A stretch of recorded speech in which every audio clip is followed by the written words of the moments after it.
Welcome all of you in the second professional technical session of this 3-day mega convention. The topic of this, under the theme Professional Excellence, of today's second session is Unlocking India's Economic Potential, the role of robust financial reporting in attracting global investments. Keeping the rule of brevity in mind, I would like to start up by illuminating my dais and expecting the dais to please come up on the stage.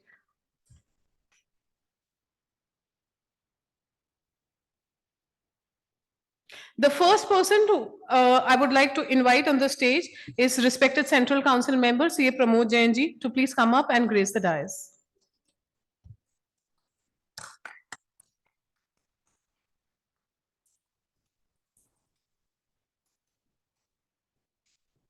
Now, I would like to invite a person for whom panel discussion is like a cakewalk, as he has appeared on various talk shows, panel discussions on almost all business channels, and is currently the Managing Director, Corporate Affairs Symphony Ltd. I request Nrupesh Shah, sir, to please come up and occupy his seat on the dais. Ladies and gentlemen, a huge round of applause for him. Next up, we have a man who is an FCA, an ACS, an ICWA, a law graduate, CFO of Astral Polytechnic Limited, and most importantly from Gujarat. Please join me in welcoming on dais CA Hiranand Savlani, sir. We request you, sir, to please come up on the stage. Okay. Next, I would like to request Mr. Raja Lahiri, sir, to please come up on the stage. The next person who is requested to be gracing the dais is definitely the last but honorable panelist, a chartered accountant and CPA, who is from US, specializing in financial services, currently the Chief Operating Officer of Jio Financial Services. And if I'm not wrong, he's always also been the CFO with SBI.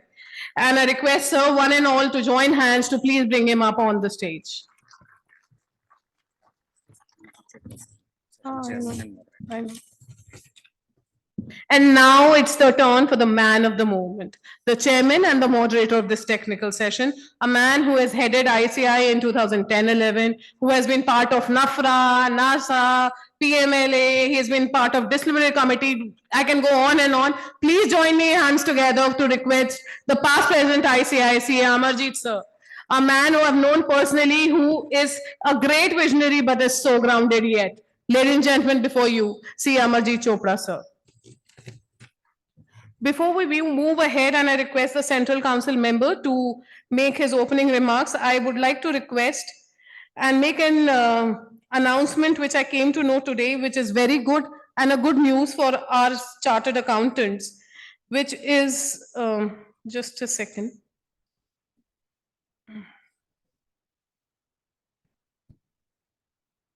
We are happy to announce that we are in advanced stage of our arrangement with Jio Financial Services to bring personalized or customized lending solutions exclusively for our ICAI members. The committee of members in practice and Jio Financial Services are into arrangements for providing this, and soon a big announcement will follow through. Now I request the Central Council member Pramod Jain sir for his opening remarks.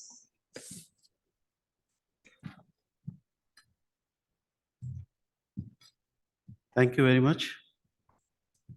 Honorable past president of the institute, Amarjit Chopra, the moderator and the session chairman, along with my whole illustrious panelists out here and all my dear friends, sabko mera namaste. Indeed, a very interesting and important discussion today in this session.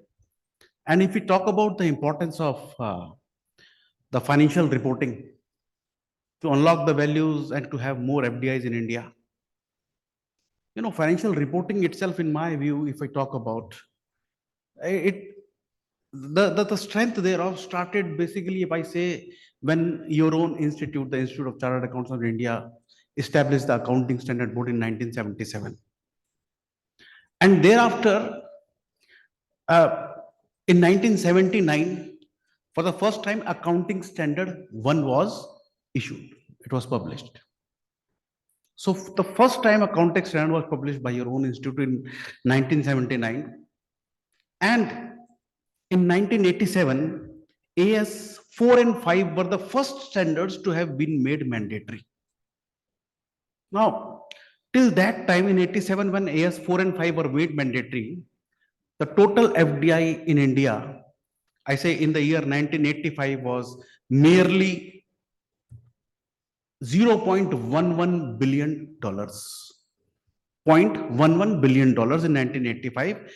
And in 87, the accounting standards were the first time made mandatory. And how it was made mandatory? It was not through any regulators, but through the regulator ICAI, where they said that any member of the institute who is auditing a financial statement has to ensure that these standards are compliant with when they are auditing the financial statements. So this way the accounting standards in India started.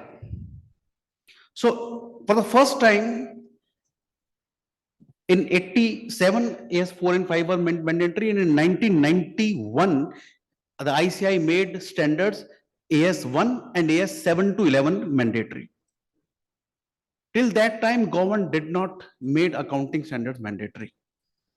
Why I'm telling this? Because ultimately, when the standards are compliant, the financial statements are compliant, then only it can gain confidence of the international investors.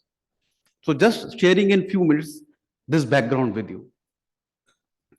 In 1998-99, for the first time, the government understood the importance of accounting standards and made it mandatory under the Companies Act 1956, 1998-99. And later on in 2006, they came out. Till that time, they said whatever accounting standards have been issued by ICAI, that should be followed by all corporates, companies. Later in year 2006, ICAI recommended and the MCA notified the company's accounting standard rules 2006. And then came when our Honorable Prime Minister, the Finance Minister, they committed to the UN that India would be comparable with the world. And the IFRS, which is now applicable in nearly around 180 jurisdictions, around 160 out of 180. So India would be converged to that IFRS. So in 2006-7, when the government confirmed that, okay, we'll be compliant to the IFRS, then your own institute started the project of convergence to IFRS through Ind AS. And in 2015, the company's Indian accounting standard rules 2015 were notified, and the roadmap was given that how and to whom the Ind AS, which is converged to the IFRS, would be made mandatory.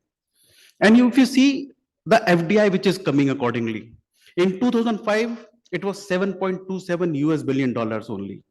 And in 2015, if we see, yes, India showed that, okay, we have that strength internationally. The financial reporting, statement reporting is comparable world over because we are aligning with the world.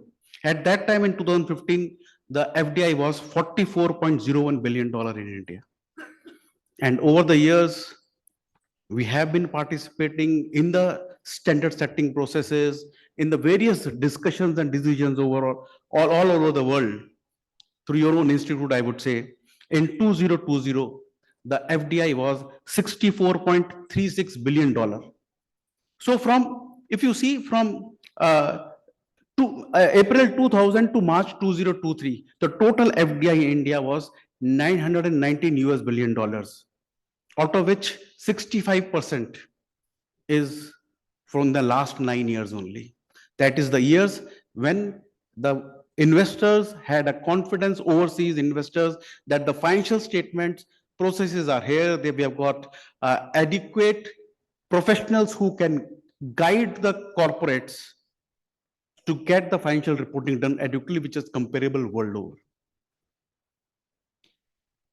That's why India has become from a fragile 5 to the top 5, which we heard yesterday also from our Honorable Vice President of India. So the standardization of the financial statements and their reporting is very, very important. And just to inform one thing, that your ICI, it is not only about FDI in companies, we are talking about other entities also. So for that, your ICI has started the standardization process even in the non-corporates. Your institute has issued the financial statement formats for the smaller entities, proprietorships, partnerships, LLPs through a guidance note, which again would be nearly mandatory for the auditors who are auditing. So the role of the ICI is really impacting the whole financial statement formats for all the business entities. So how we will be discussing that all other things in the financial reporting is impacting the FDI in India. I'll request our honorable past president, the chair and the moderator of the session, Amarjit Chopra ji, to lead the discussion. Thank you very much, Chopra.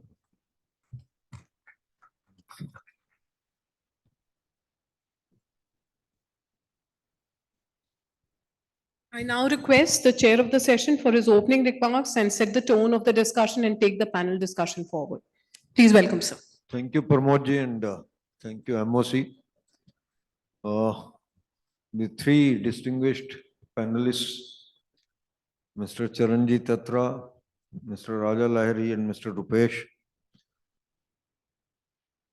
distinguished council members and the audience, the participants. As Pramod ji said, I think this is one topic which should be very dear to someone's heart if you look at India's unlocking of the potential that we have. We are all looking at celebrating 100 years in 2047. And we do expect that India's will touch about 30 trillion economy at that particular point of time. 30 trillion US dollars. I think that's the figure that is being quoted. And we have just managed at about 4 trillion. It is absolutely remarkable, and I think Pramod ji has already given the figures that whatever we have been able to get the FDI in the last 9 years, that constitutes 65% of the total FDI that we have got so far, ever since independence. I think it is a remarkable achievement for the country. But then do the things end here? I think we have a tremendous potential so far as the country is concerned. And the tremendous potential in the sense that we have all the natural resources which are required to make us great nation. We have got the demographic dividend in our favor. That's the most important part. We have the maximum population which is in the age group of 25 to 40 today, which means it's all the working population, and this particular benefit or this particular advantage will continue to be with us till 2040. And after that, this reversal will start of the demographic dividend also. Why I'm saying so is that we are a nation today where the working hands are more. The people who can contribute are far more than the people who may not be able to work. I think the entire Europe today and some of the other developed countries are suffering from that. You look at Japan, the kind of age group that they have got, the kind of pressure with regard to non-working people and on whose health and care you have to spend a huge amount. I think we are in a very advantageous position so far as that particular part is concerned. We have moved away from an agrarian economy to a service sector economy, if you really ask me today. Today, it is the service sector which dominates the GDP rather from the agricultural sector. We are getting into the manufacture. As was said in the morning also, that we are becoming a manufacturing hub. One district, one product is going to be the order of the day in the times to come, and this is again going to be a tremendous advantage. We might become export surplus from both from the defense point of view, defense product point of view, and other point of view. Living in that kind of a country gives you a great sense of satisfaction, where you can see the future to be absolutely bright. But then one point which Pramod ji brought out was that we introduced Ind AS only 7 years back. There are certain sectors where it is yet to be introduced, and I will definitely go to Charanjit Attra ji after some time on that particular question. We have been able to implement Ind AS in the NBFCs, but in the banking sector, we are yet to introduce it. There are implications for that. But what is more important is that we all talk of the financial reporting. I can tell you that in India, I can say with a lot of pride, a lot of courage of conviction, our reporting is far, far more advanced than what is being done in the other countries. No other country has got a report like Caro. Let's be very clear about it. And the kind of questions which are being asked in Caro are absolutely, I don't know, because one scam happens and we add a particular question there too, and not one, maybe 3 or 4 questions are added there too in the Caro as a consequence thereof. But does the financial reporting, is it only the financial reporting which affects the FDI? I think that's a question that we'll need to answer, and we'll definitely go through that particular exercise. Now there are new concepts which are coming in like ESG, etc. There are other concepts which have come in, and I think most of the balance sheets today are more with intangibles rather than with the tangibles. And the valuation of tangibles itself is a big question mark, if you ask me, both on the negative as well as on the positive side of it. So how do we really look at that kind of financial reporting, and what is the significance thereof to attract the FDI? Because to me, if I talk of the FDI, and I think my panelists would definitely like to answer that also, that FDI speed or the pace at which the FDI is coming to India is also a consequence of the factor that everyone knows that we are in one country where there are 140 crore people to be fed. And the domestic consumption itself is so large that whatever they invest, that will be taken care of. That's also one of the factors. Then there are certain things like you have the companies which are making losses, yet their valuations are very high, and FDIs are still being attracted towards that. What are the reasons thereof, and how do we approach those all circumstances? I think these are the questions that I will like to ask the panelists. But the first question, which is addressed to each one of you, basically is, how do you look at the significance of the financial reporting to attract the FDI? Because definitely the people look at the numbers, there is no doubt about it, both at the top line as well as the balance sheet. Both at the bottom line also the people look at it. Whether that really significantly affects the decision of an investor or not. This is one question that I am posing to all of you. First Charanjit ji, then Raja ji, and then Nrupesh ji.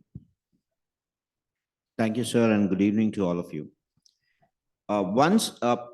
When we speak about financial reporting, I think our mind sets on only the balance sheet and the P&L and looking at profitability or, the book value per share. I think when we talk about financial reporting, and I believe Raja would speak about more in detail of what he looks at when he's doing a due diligence of a company. To start with, to answer your question, sir, on whether financial reporting, what role does it play? I think it plays a very, very fundamental role of understanding the company. The financial reporting not only gives the investor an idea on what is reported, but at what transparency level. Today, an investor, any investor, including each one of us sitting here, if you want to invest our money, the clear thing that we look at is the returns on investment and building up of wealth. And, maybe after 3, 4, 5 years, whatever is our length of the investment, what are the returns we are going to get? So financial reporting actually gives you an indication of what the company has built up till date. And then the investor actually makes a judgment on what is the potential inherent in the company. So if you really ask me, and I would like to go back about 20 years back, when the first time, at that point in time, I was a fresh chartered accountant, and, we used to do Indian GAAP, and sir, we had about 19 accounting standards at that point in time. And I had the opportunity to do US GAAP, which had, and when I started reading US GAAP, at that time there was FASB who issued accounting standard, and standard, at 101, was the number or the standard was issued, and that was the accounting. But when I said the accounting was not different, what all the standard brought into picture is how you report those transactions to the balance sheet.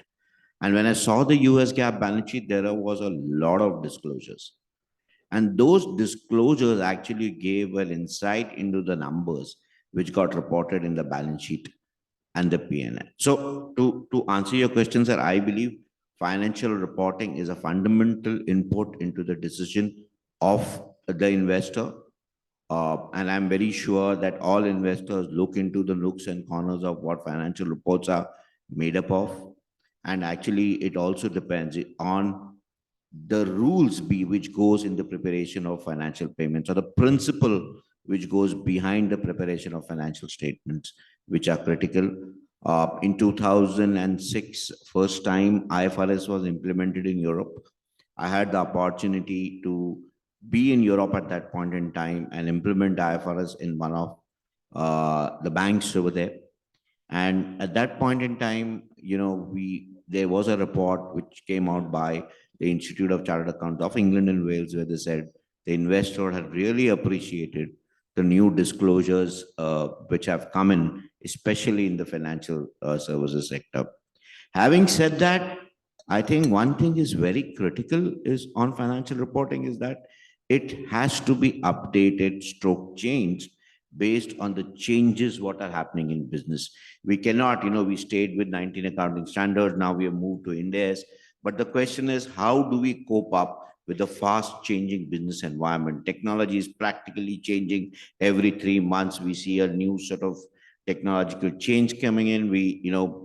A year back, we were talking about artificial intelligence. Today, we are talking about generative AI and things like that. Has our accounting changed that way? I think that is one thing that we would need to, and I'm very sure that the Institute is working on how do we change or what changes we bring about in the accounting standards to cope up with the changes that are being brought about in businesses. Over to you. Raja.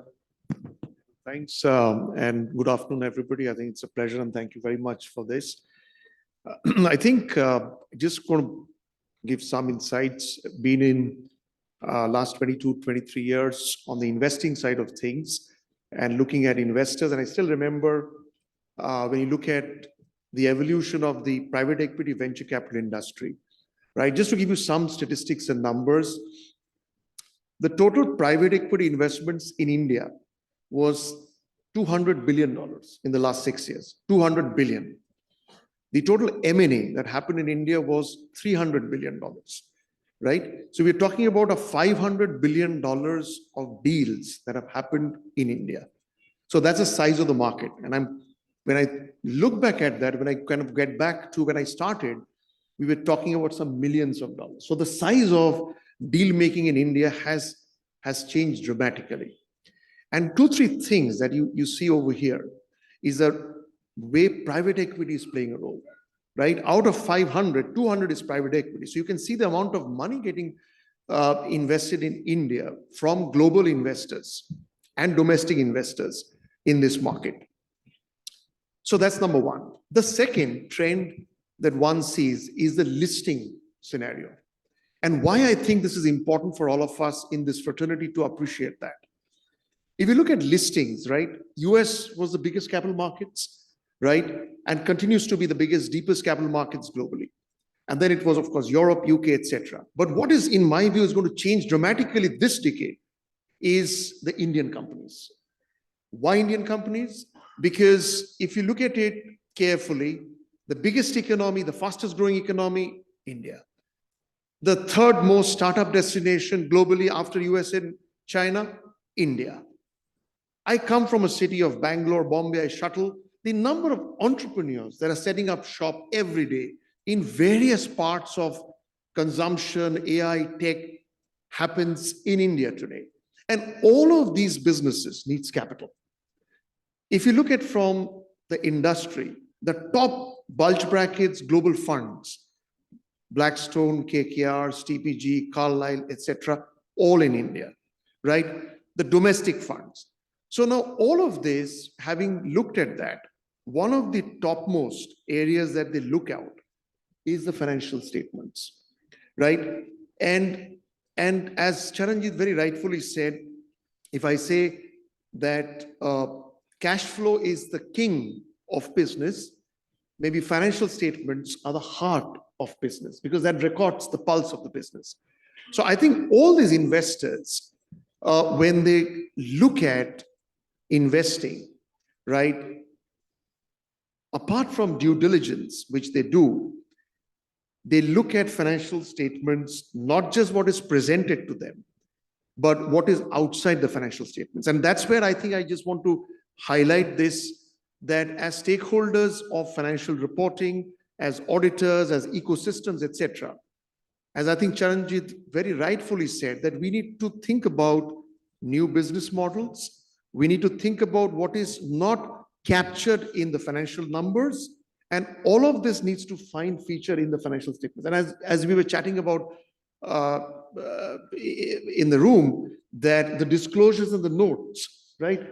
If you want to really talk about the business, you have to explain that in your disclosures and notes. So all of this becomes very, very critical for investors. And we can talk more about that later. So very much the heartbeat of business is financial reporting. Nrupesh ji. Thank you. No, so there are no two doubts about the significance and importance of transparency and quality of the financial reporting. And when I say financial reporting, it is not just hardcore balance sheet or P&L or cash flow, but it is much beyond whatever is there in the annual report, including MDA, director's report, notes to the account, and many, many other aspects. I will like to address this slightly from a different perspective in a listed space. Say there is one renowned global financial house which analyze the financials in terms of the forensic score. And they devise the forensic score from D1 to D10. D1 being the highest and D10 being the lowest. D1 to D4 are in a safe category in terms of the accuracy, reliability, quality, and transparency of the financial accounts. And they are the eligible companies. D5 to D10, they are completely being weeded out, irrespective of whatever may be their growth, whatever may be their performance, whatever may be the capability, they don't even look at it. In their scheme of things, D5 to D7 are mediocre, caution list, and D8 to D10 are completely short of messy companies in terms of the financial reporting. Now, the parameters what they follow are the checklist of profit and loss account, checklist of balance sheet, checklist of pilferage, checklist of auditor's sanctity, checklist of management discussion, etc. Just to give and share with you a part of the checklist related to pilferage. Then in pilferage, what they verify, what is the amount and percentage of miscellaneous expenses and office expenses vis-a-vis total revenue, and how that is benchmarked vis-a-vis industry. Secondly, how much is the capital work in progress continuously vis-a-vis total fixed assets? What is the related party transaction vis-a-vis free cash flow? What is the kind of the consistency in depreciation? The amount of remuneration being paid to auditor and CAGR growth of auditor remuneration vis-a-vis CAGR revenue growth or profitability growth, and many such other items. And I have gathered the data of top 1,000 listed companies of India from Bloomberg, and D7 to D10, there is negligible FDI. D1 to D4, the highest FDI, that is one part. Second part is D1 and D2, whatever tenure you take, 1 year, 2 years, 5 years, 10 years, or 15 years, those companies have given quite superior stock market return, running into high double-digit percentage versus negative to negligible return D8 to D10.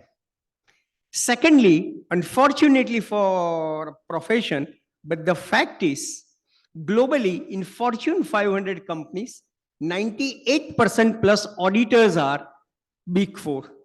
In India, NSE listed companies, 57% of the listed companies in terms of the market capitalization, they are being audited by Big Four. I believe that considering the talent what we have, considering the Chartered Accountant Institute activities what we are doing, I think it's a high time India need to produce some such firm. Thank you, Rupesh ji. I think you have raised very, very significant points. Of course, Charanjit and Raja also raised some of the points. At least the checklist that you have brought out and the points that you referred to with regard to miscellaneous expenses, even advertisement expenses at times, basically, are those where you can look at with some kind of suspicion. And also the related party transactions. I think this was one question that was on my radar, even otherwise. And this is the question that I will put to Raja, that how do you really look at it, that if there are very significant related party transactions, how an investor really looks at it, particularly a foreign investor looks at it. Forget about the domestic investor. How a foreign investor will look at it if your 70% of the transactions are with your related parties, basically from that angle. And what kind of due diligence, etc., you will require to do in those kind of transactions? First, a very quick answer to that is with a lot of suspicion. If there is so much of related party transactions, the first reaction would be, it would be taken with a lot of suspicion.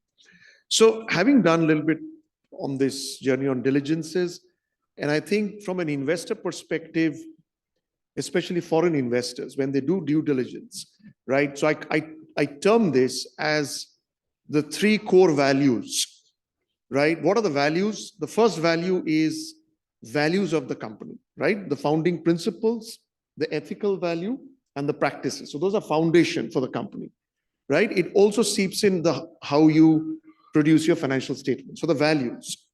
When you have the hardcore values, it creates valuation, right? Because that creates organization value, because that's ultimately creates valuations. That's what we call it. And the third value is valuation for stakeholders, right? Because as you said, we are all talking about beyond company valuation. We're talking about ESG and environmental, etc. So the 3 values are embedded when any foreign investor looks at a potential investment. So first is values, right? Second is valuation. Third is ESG, etc. Now, coming to a specific question, related party transactions. See, in a diligence scenario, if there are so many related party transactions, it is created with suspicion, right? Because first of all, it could be fine, but the mindset that you got to dig deeper on that. Second is when you have these related party transactions, right? You try to establish not only the quality of the transaction, the nature of the transactions, the pricing, etc. And typically, one of the top issues that deals get aborted or valuations gets impacted are related parties, because quote unquote, we have seen many instances of not so great practices companies follow to take out funds from companies, right?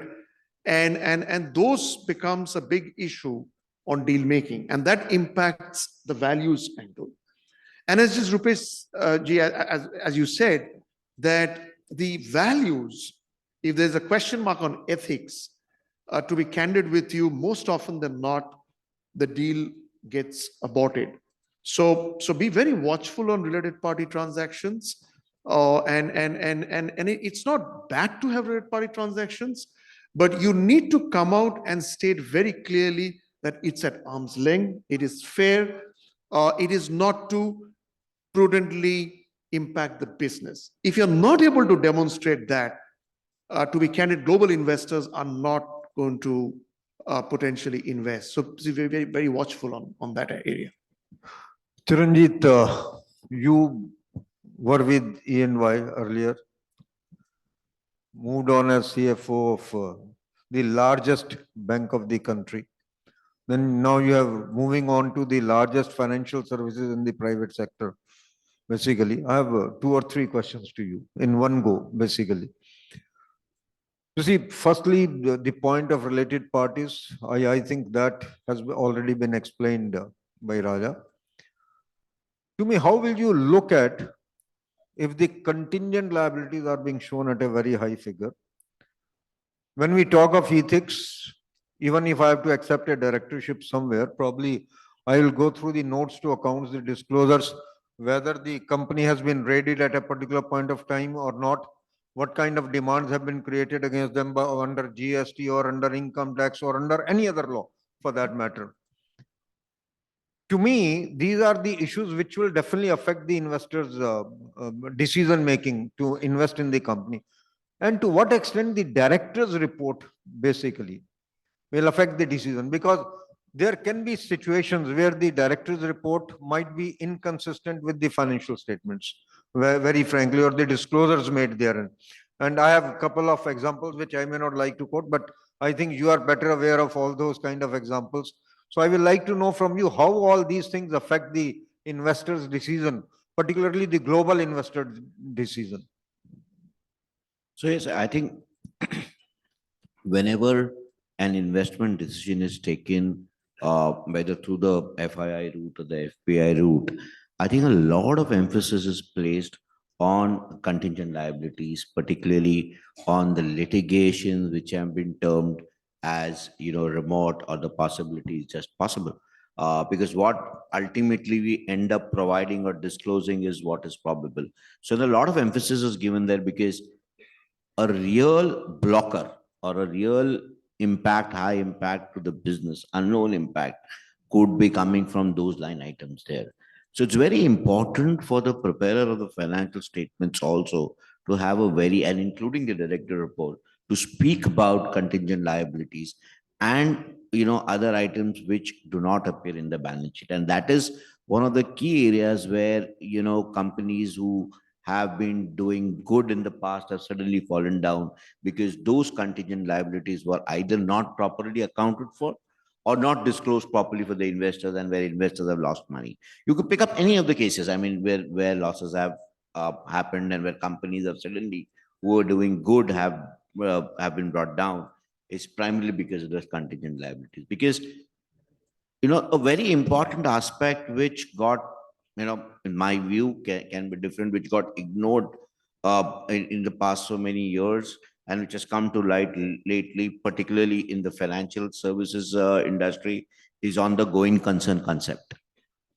And that is where the review of contingent liabilities is very important. I believe the accountants and the financial controllers at some point in time stopped evaluating or ignored evaluating the going concern concept, saying that if this contingencies have to happen, where would I be, or where would the company be? And that is very important, because even if we talk about, normally when we talk about risk to business, we look at market risk, we look at interest rate risk, and at the third level we look at operating risk. But the contingency risk which comes, which normally gets ignored, is very critical. And I think, and Raja would agree with me, that that is, and I have seen in my past, when investors are taking an investment decision, that is one part on which a lot of time is spent. Just 1 minute, Raja. Rupesh ji, because you talk of ethics also. So to me, if the notes to accounts or disclosures do reveal that a company has been raided, or the director's report reveals somewhere that the company has been raided because of the tax evasion or because of other reasons, how will the investor really try to look at it? Because to me, ethics and the integrity of the promoters and integrity of the officials of the company is probably the most important point than anything else. To me, financial reporting comes later. It is the integrity of the promoters which will be very significantly affecting the decision of the investor. Sure. So I think today there is a great emphasis by almost all investors about ESG, and integrity or ethics is part of governance. And in ESG, it takes into account environment, social responsibility, as well as governance. So when it comes to the governance, apart from some regularities, irregularities, compliances, non-compliances in financial statements, they are also very much concerned about, apart from related party transactions, what kind of the constitution of the board of directors is in terms of the independence, what is the constituent of the committees, including, and more importantly, audit committee, remuneration committee. Thirdly, what kind of investor communication takes place transparently and normally only with the analyst and in Excel sheet, and maybe while giving projection to the bank. Chart keeps on growing and growing. In real business, it's never like business always grows and grows. Most of the investors very well understand that. So no point in doing hera-fairy. It's much better to convey transparently, frankly, and we have experienced repeatedly that if you are transparent, they very well accept the situation. Secondly, I believe it's a high time for all CFOs, CEOs, and chartered accountants to convey to the promoters that ethical behavior is not only good as a practice, but even in their own selfish interest and even in their own commercial interest, it makes a lot of sense. Because as we know, in every industry, there are listed companies which get very high PE multiple, and there are listed companies which get insignificant PE multiple. The valuation of any company is, one is earning per share and second is a PE multiple. Obviously, those who follow good practice, decent ESG, they are always valued highly. And when it comes to the promoter stake and their wealth creation, it amounts to much higher than whatever leakage they try to do. Raja, you wanted to say something. Yeah, no, I think very similar, just taking cue from Nrupesh. I think there was somebody who said, this was Mr. Narayan Murthy, who said, when in doubt, disclose, right? And I think investor-company relationship is like any relationship. It's like a marriage. It's trust. So, as you said, as Nrupesh said so beautifully, that if that trust is broken, then where is the investment, right? Investment, yes, there is a focus on return on investment. So, but there is also the high expectation of trust building.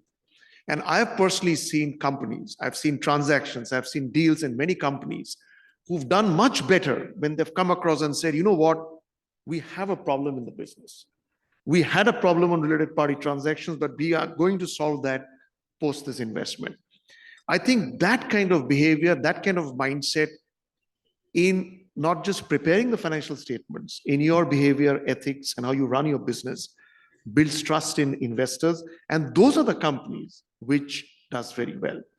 I think just to say that. Second is, from an investor perspective, what Charanjit said, such an important thing is contingent liabilities. When they do the due diligence, they basically focus on two factors, largely. The hard factors, which is valuation, the other is the soft factors. When you look at valuation, there are really four pillars they look into. Quality of revenue, quality of earnings, working capital, and net debt. These are your four factors of valuation, right? So quality of revenue, again, is not just the revenue in the financial statements. It is your recurring customer contracts and all of that. Quality of earnings is nothing but your EBITDA. And your net debt is your debt and net debt like items, which is your contingent liabilities. So these are significantly scrolled through and at the time of diligence. And the other factors, the qualitative factors, are the ethics, the quality of management team. In fact, today, when we are doing a due diligence, foreign investors are asking that how is the quality of the CFO? What is the quality of the auditor? Personal questions that they're getting very deeper. What is the technology used to produce the financial statements? Can they produce it frequently? What is the timeline? So it is fairly detailed when they do the diligence, because end of the day, it is not your money that you're taking, it's somebody else's money. So that's the trust that one needs to create. Very well said. And very frankly, the point that you have raised with regard to the trust in the CFO, trust in the directors, trust in the overall management. If you really read some of the NFRA orders these days, and one of the questions which they have raised is how a review partner can be junior to an engagement partner. I think this is a matter which needs to be seen and to be understood. That review partner has to be senior compared to the engagement partner. If the review partner is junior to the engagement partner, there cannot be a trust in the review. I think it's as similar to that. Charanjit ji, to you, the question is that, and of course, I will like each one of you to interject if possible. Today, one has seen many companies with huge losses, very frankly, particularly if you look at e-commerce companies. We talk of Ola also for that particular matter. We talk of Amazon for that matter. All these e-commerce companies are running into huge losses. Yet their valuations have been very high. And valuations have been given by the merchant bankers. Public issues have come out. People have suffered also. Now, whether it has something to do with the financial reporting or otherwise, or something which probably a normal investor, I'm not talking of the institutional investor, and institutional investor will be able to analyze that. Is able to miss out that particular point, because to me, all these cases are where it's more based upon the forecast with the quality of the revenue that they will be getting. And probably the time is now ripe where the investor will be saying, where is the money? Please show us that money, from where it will be coming and where it will be going. So your take. Sir, I think it's a valid question, and I have written some short note in LinkedIn some time back on this, where the valuations are really different from what the book value is being shown. I think there are two factors to it. One is really on what the company is built up, and the investors are really looking that the future value of that is going to be great. That is one factor which definitely goes in. But the other factor that I believe we all should be looking into is on the accounting of intangible assets. Because I believe somewhere we have been prudent on intangible assets, which was correct to at a particular point in time, because you can't have all the intangible assets coming onto your balance sheet. But today, as we talk about technology, certain of the spends which the company are doing in terms of marketing, advertisement, like for example, today we are saying data is rich, data is oil. Now, if a company has collected that much of data and has that much of data available with it to do future business, is that an intangible asset? Technically, that will qualify as an intangible asset, but that is not being brought onto the balance sheet, because even I feel today our standard on intangible assets, and rightly so, it's very prudent, and that has stopped from bringing many assets on the balance sheet. And at a particular point in time, and I'm really I have to share this, that when Indians came in, Mr. Chopra was very generous enough to take me on NACA's board, and we discussed all those standards. And we were very clear that we didn't want to give an option to people to misuse the accounting standard on intangible assets. But I think after that, and this was way back in 2014-15, but after that, I think the way things are changing, we need to have a relook, and this is the time where we need to have a relook where when a company has built up data, can that be brought on the balance sheet? Because, up till now in accounting, have we had a time till when we counted only tangible assets are our assets on the balance sheet? Then we reached out onto the intangible assets. We said some sort of intangible assets in the form of computer software can come, or maybe some networks can come. But now is the time when things like data, things like network, things like accessibility to customers are also important assets. And do they are required to be showed in the financial statements, if not on the balance sheet, at least as disclosure, so the investor realizes that thing has been built in. But yes, it's not only because of financial reporting, I believe, but also of the huge expectations that the investors have from the promoters, from the business, and all the stuff. So I think it's a mixture of both. Raja, what will be your take on the human capital? It remains unreported as of date, basically on Yes, the sir. balance sheets. Do you think that it needs to be taken, and probably it is considered for the purposes of the valuations? Correct. So as Raja also said, and the management review is one of the, even in, when the regulators used to do the camel rating, which was earlier, their management was an important part, and the human resources that you have set up. So that definitely is an asset, and we should consider it, if not even coming it on the balance sheet, but reported separately for anybody to take a decision what has been built. So whether it's human assets or whether it's data, I think we need to increase the accounting for intangible assets. Over to you, Raj. No, I think first of all, it's a great question that, we're seeing that very often now, that that the company's into losses and the valuations keeps going up. Higher the loss, the higher the valuation. Things are moderated now in the markets. But the point is, in this decade, in my view, we are going to see various disruptive digital models, right? We are going to see the next space tech from India. We are going to see the next social media engine from India, which are not going to see those cash profits. We're not going to see those cash flows. So in my limited view, I think financial reporting, and especially chartered accountants as members, we need to have a very strong understanding of value. What is value? Because in the traditional businesses, it's very easy, right? It's hard assets, hard cash, you can consider that. But in this decade, in my view, and going forward, what is value and valuation is going to be very different, right? So question is, financial reporting, as Charanjit rightly said, we are falling short to capture those intangibles, right? Because in a social media, for example, company, you will be valued by the number of active users, for example, right? You may not put the value in the balance sheet, but can you put a proper metrics in the notes or the disclosures, which an informed investor can take? So I think we need to think in this decade, different business models. But having said that, I fundamentally believe that we're still talking business, which means profitability and cash flows, in my view, will always remain fundamental, right? Which also means that the one difference I see from foreign investors and domestic investors, the foreign investors focus a lot on cash flows, cash flow reporting, monthly cash flows, daily cash flows. And I think we need to just think about the cash flows and disclosures more effectively.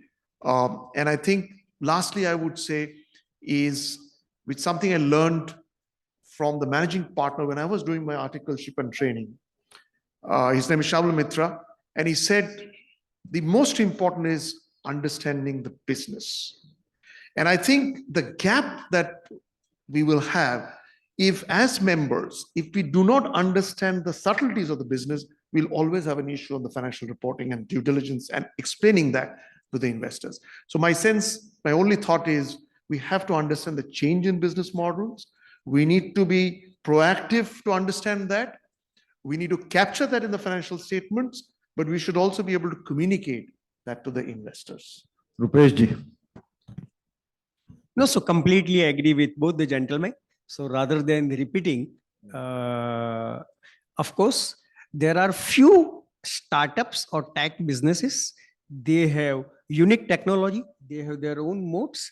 And as both of them very rightly said, many long-term visible, invisible benefits, which traditionally fixed assets used to generate, they are being written off. They are being treated as revenue expenses, and hence there are losses. However, in my humble view, we being LP in some of the prominent PE funds as well as VC funds, and also being on the advisory board of many of them, of late, I think there is a great pressure to generate the profitability. I think until 21 or at the most middle of 22, there was ample money available. It was euphoria of missing out. So even PEs and VCs lined up, queue up really to invest irrespective of the merits. But me being a investor or being industrialist, I always believe that fundamental job of any business is to make the money, to make the profit. Unless and otherwise it is visible, it doesn't deserve any valuation.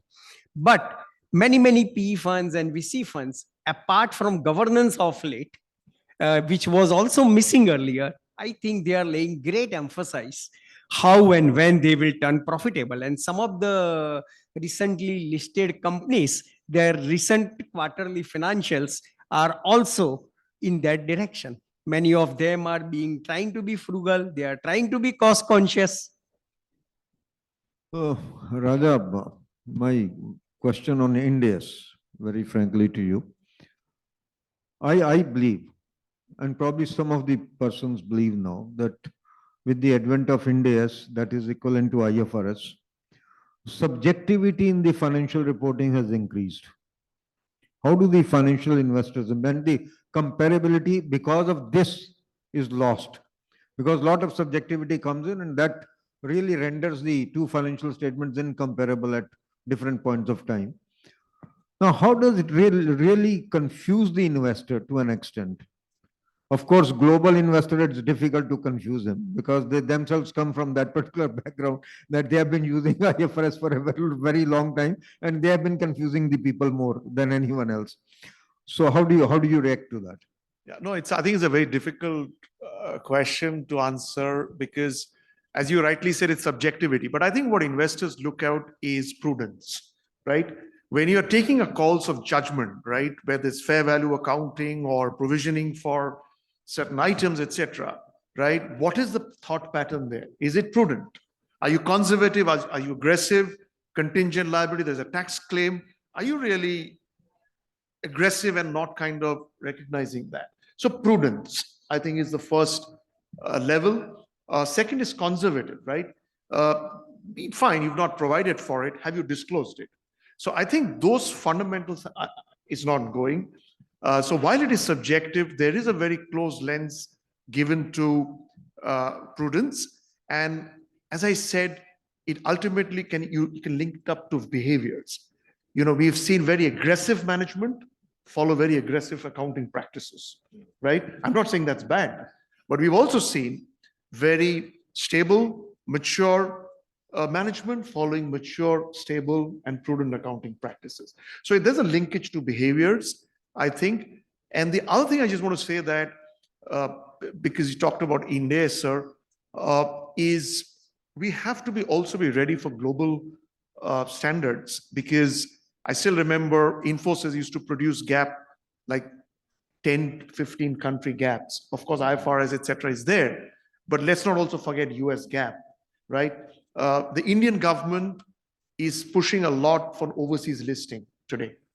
So, which means that US will be a very big capital markets, and they still follow US GAAP. And my only thought process there is that as a country, as companies, we need to be a little proactive around global GAAP, including US GAAP, because that's where the capital potentially could also come from. Time is running out. I think we have just about 5 minutes, but I've got 3 questions. I think I will be able to ask only 2, because one question will be common to all of 3 of you. But one question is specifically directed to Charanjit. Because we are all talking of unlocking of the potential basically from the economic growth point of view with regard to the FDI that we get based upon the financial reporting. Now, banking sector has not been able to implement India's. We are still rule-based there. Of course, the RBI is taking certain measures with regard to the valuation of the investments, etc., which might see some change. How do you really look at it? Whether the non-implementation of IFRS 9 has hindered any kind of private investment, foreign investment in the banking sector or not?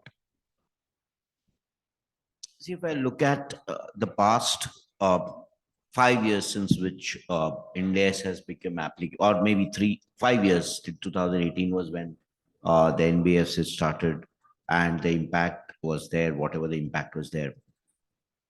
One is, banking has been, sort of been there for many, many years. And there are, if I have to break up IFRS 9 or Ind AS 109, I would like to break it up into two parts. Normally, when we talk about Ind AS 109, we directly jump onto ECL. But other than the ECL, there is a lot of accounting of financial assets and financial liabilities, and particularly financial assets, where suddenly to change over from one track to another is a challenge for all the banks, and particularly for large public sector banks who have been there for quite long, is on the classification of financial assets. Till now, banks have been classifying the financial assets based on what the financial assets, the reason why they have been holding from. Suddenly, IFRS 9 requires you to classify this assets on the basis of the business model, which has not been documented, which was never actually thought about in the past. What will the business model? What was your business model to classify the three assets into amortized cost, available for sale, and the balance going to held for trading? Treasuries don't think that way, and they've been thinking in a particular way. So for them to stop at one day, do that reclassification, come to back, is becoming a challenge. RBI has now come up with a circular in the past to provide for the transaction. I think that was clearly required to do that. So that is one part of IFRS 9 for which banks have taken some longer time. On the other side, when we talk about losses, now again, banking as a sector, the financial reporting has been driven a lot by the regulator itself. So if you see right from the AS11 accounting differences which were there with the regulator has come up with loan accounting, NPA norms, which are far more detailed than what we had in our accounting standards. So banks again have got used to that rule-based accounting. And suddenly now when we come to ECL based of accounting, and one has to also look at ECL from a point of view, has that been aligned to the capital reporting norms?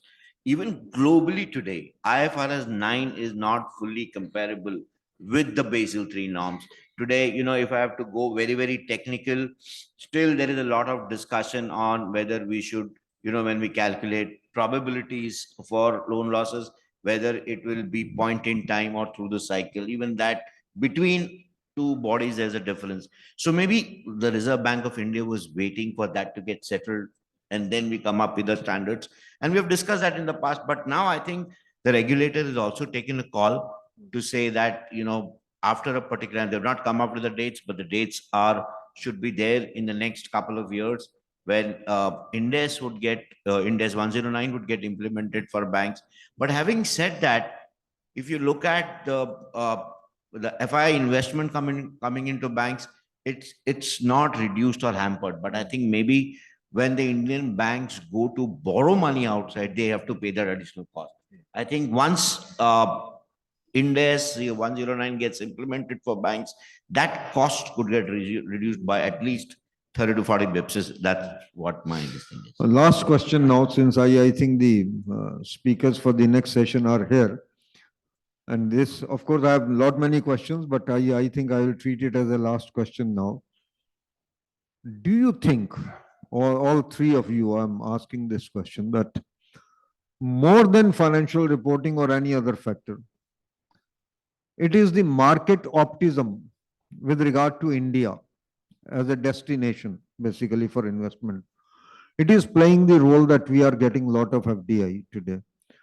Every year we are getting about 70 billion today, if you really ask me.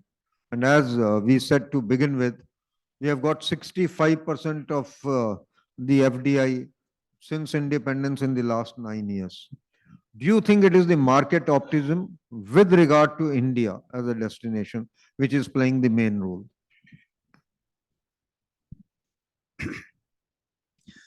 I think there are many other factors, and I do interact with the global investors almost for last 15 years. And in our recent roadshow and some of the investor meet in Southeast Asia as well as Europe, the kind of optimism what we have witnessed, it is unprecedented. And the reasons they clearly spell out. It's not like just sentimental, but there are clear-cut reasons. And the reasons are, number one, digitization. The way in which in India, the digitization has happened across the sector, across the level, it is unprecedented. Many feel that this is the revolution which India is not only going to take the advantage, but is going to lead globally. All earlier revolution, because of variety of reasons, India missed, but this is the revolution which India is going to lead. Secondly, demography and the huge talent pool. Third is massive infrastructure projects across the sector which is happening. Just to cite some figure, I think as per the last fiscal budget, central government and state government put together were to invest or spend about 14 lakh crore. Broadly speaking, about $180 billion. When Joe Biden came to power, he had a plan to spend over 4 years, $1 trillion in US. So this is something annually at that run rate, and that too just government spending. Fourth is, of course, decent political stability and legal system, even though it is slow, even though it has a lot of inefficiencies. And finally, China plus one. So everybody wants China plus one. However, having said that, sanctity of financial reporting, business viability do matter. Coupled with this. Yeah, nothing more to add. Nothing more to add. Nothing more to add. The only thing I would just say that absolutely the last statement, as you said, I think we cannot underscore the importance of financial reporting, the trust factor. And I just want to end with saying that when we do that, it is going to be India's century for sure, right? India's decade, India's century. I think when we do that, I think let's have that pledge within ourselves. When the mind is without fear, the head is held high. So the financial reporting statements, it should be of that standard that's the level of trust we can imbibe to the global investors. Charanjit, last word is yours. I just want to say there is definitely market optimism, and that optimism is being supported by the performance of the sectors everywhere across. And I think there is a lot of optimism to say we will double up the GDP in the next 5 years. And I strongly believe that optimism is there with substance and not without substance. So yes. Thank you very much, all the three panelists, Charanjit ji, Raja ji, Nrupesh ji, and of course Pramod ji. And of course, my thanks to the Honorable President and Vice President of the Institute for giving this opportunity. But I would only like to end up on a note that 2047, one thing is certain. I have absolutely no doubt in my mind that will be number 3 economy in the world. There is absolutely no doubt. We will not be able to get to number 2. That also I am very clear, because the difference between us and China is so large that we will not be able to cover it up. We'll be able to cover up France and Germany, but will not be able to cover up China and US, because the gap there is much larger. But one thing is certain, I think Rupesh ji talked of the huge talent. We are the largest English speaking population in the world. And we speak English better than what English speak. There is no doubt in my mind for that matter. One has been to the various conferences, various seminars, various meetings at international forums where we go away having made all these statements. Probably Japanese or Chinese is just actually troubled by even to complete one sentence in that particular period of time. So I think we are a nation full of talent, full of English speaking people, and demographic dividend being in our favor. And across these sectors, basically the kind of development which is taking place today, particularly in the infrastructure, I think it is mind boggling. There is no doubt about it. And we are certain to grow along with, of course, the financial reporting, which must improve under all circumstances. And our financial statements should become very credible. And there should be absolute transparency in the financial statements without any doubt, so far as that particular part is concerned. Thanks to the entire audience for bearing us for more than an hour till now. Thank you very much.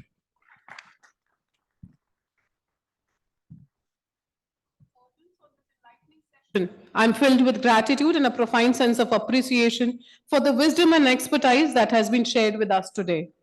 May I request CA Gyanchand Mishra sir, respected Central Council member, to please come up and give a memento to the chairman of the session for our heartfelt gratitude. A huge round of applause, ladies and gentlemen, as we bring the close to the session. Sir Pramod sir, please join him along with the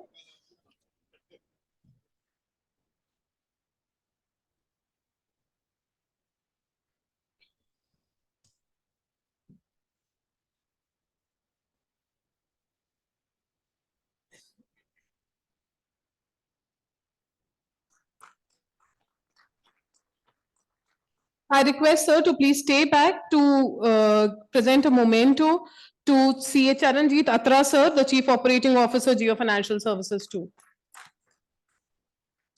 This small token may not fully convey the depth of our appreciation, but it definitely symbolizes the lasting impact the contribution has been made to.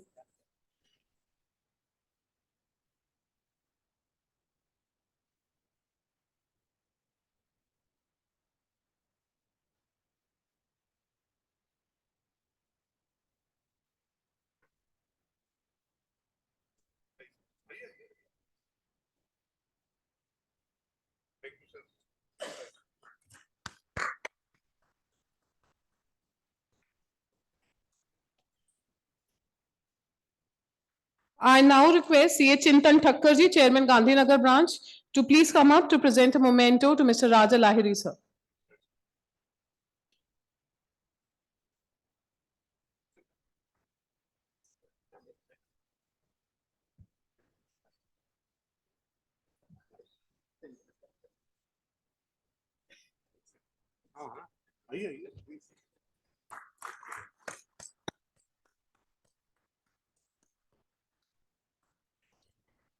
I request respected Central Council member, CA Prakash Sharma sir, to please come up and present a memento to CA Nrupesh Shah, Managing Director, Corporate Affairs, Symphony Ltd.